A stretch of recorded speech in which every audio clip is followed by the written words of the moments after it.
주인공 두 명이 나옵니다. 인선이라는 인물과 인선의 친구인 경하라는 인물이 나오는데, 이 경하는 소설을 하나 작가예요. 그래서 소설을 하나 쓰고 마치고 되게 무기력하고 힘이 없는 상태입니다. 그리고 이 경하의 친구인 인선이는 제주도에서 목수 일을 하고 있어요. 근데 원래는 그 다큐멘터리 감독이었거든요. 어느 날 인선이 경하한테 전화를 합니다. 그래서 자기가 병원에 있다는 거예요. 그래서 그 병원에 가보니까 이 목수 일을 하기 위해서 되게 기계를 많이 만지잖아요. 그 안에서 손가락이 잘려나가는 거예요. 그래서 급하게 막 수술을 했습니다. 근데 혼자서 이제 너무 힘들어서 경화를 부른 게 아니라 인선이가 제주도에서 살고 있었어요.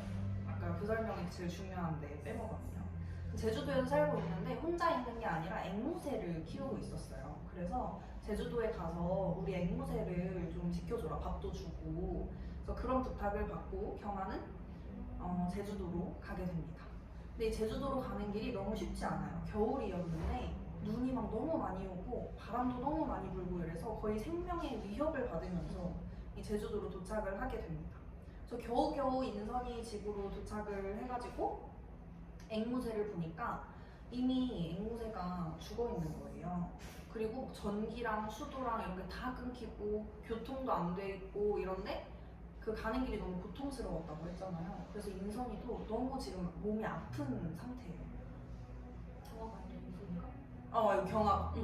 경화가 제주도에 가서 인선이의 부탁으로 제주도에 간 경화가 몸이 너무 아픈 상태입니다. 근데 전기도 없고 수도도 없으니까 목초에 벌벌 떨면서 이제 사경을 헤매게 되는데, 이때 환상처럼 이제 경화랑 인선이의 대화 장면이 나오기 시작해요.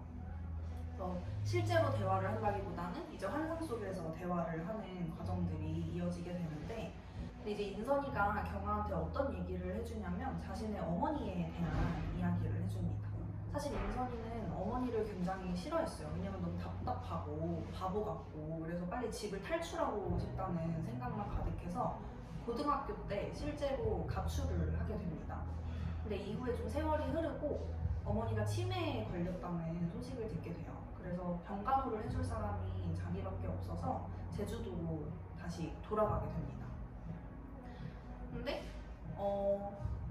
인선이가 다시 제주도에 가서 엄마의 병간호를 하면서도 엄마만 없어지면 이제 나는 다시 자유가 될 수 있다라는 생각을 하게 돼요. 근데 실제로 어머님이 돌아가시고 나서 인선이가 너무 힘든 거예요.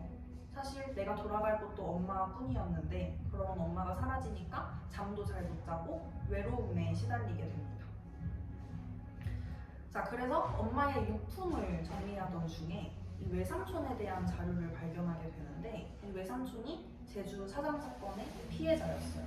그리고 어머니가 실종된 외삼촌을 찾기 위해서 계속해서 막 유족회에 나가고 이랬던 이야기들이 펼쳐지거든요.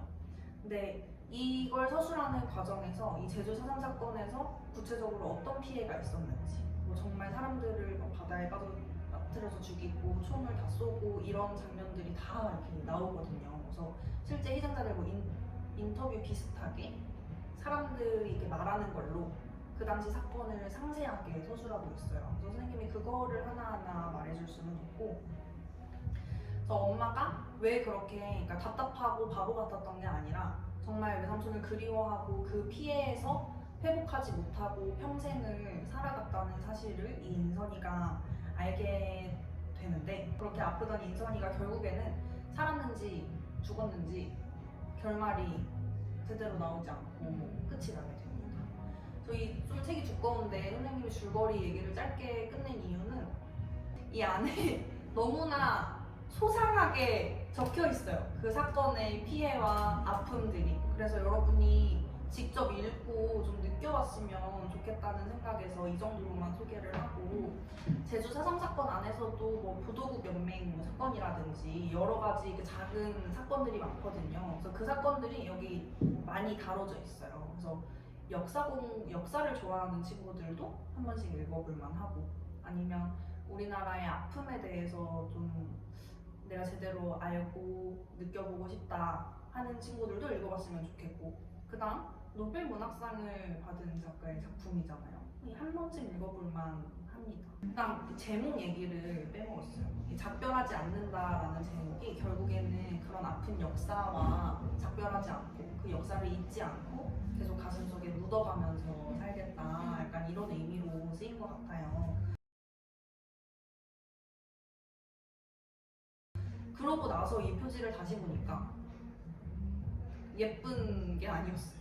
예쁜 게 아니라 정말 마음이 아픈 어떤 것들이었고, 배경이 하필 또 눈 오는 겨울이다 보니까 더 슬픈 것 같아요. 그래서 여러 번그 한강 작가의 책을 읽다 보면 저는 좀 내가 이 책의 주인공이 된 듯한 느낌이 들어요. 그래서 그만큼 몰입감이 있는 책이어서 여러분이 읽어봤으면 좋겠습니다. 그냥 여행 갔던 비행기표가 꽂혀 있습니다. 이거 책갈피로 썼거든요. 못 들어주네요. 그쵸? 다 간지의 하나였어요. 네. 선생님의 책 소개는 여기까지고요. 그러면은 어떤 미션을 아이들한테 또 줘야 되지 않을까요? 저희 이번엔 댓글 남기는 친구들한테 어떤 상품을 주면 좋을까요? 여러분이 댓글을 잘 안 남겨서 이렇게 열심히 찍었는데 그쵸? 그러니까요. 뭔가 혹할 만한 상품이 있을까요? 아이들이 좋아할 만한 게 뭐가 있죠? 뽑기 같은 거 이번에 해보면 어때요? 그 댓글 남긴 친구들은 선생님한테 와서 그 뽑기를 이렇게 뽑는 거 있죠. 요즘 재용쌤이 그 이렇게 돌리는 거 해가지고 굉장히 인기 많다는 얘기를 들었는데 가차. 그것까지 좀 사기는 어렵고 이 뽑기 하는 거 있거든요. 그 뽑기 뽑아서 나오는 상품을 주는 걸로. 그 상품이 뭘지는 선생님들이 거기다 써놓을게요. 그 뽑기 뽑는 그 판에다가 써놓을 테니까 와서 약간 뽑는 재미를 느껴보시면 어떨지.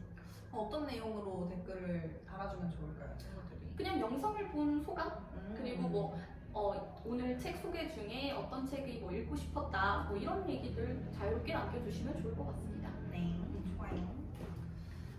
그럼 이상으로 마칠까요? 네. 그럼 우리 11월에 또 만나요. 11월 말에. 안녕. 안녕.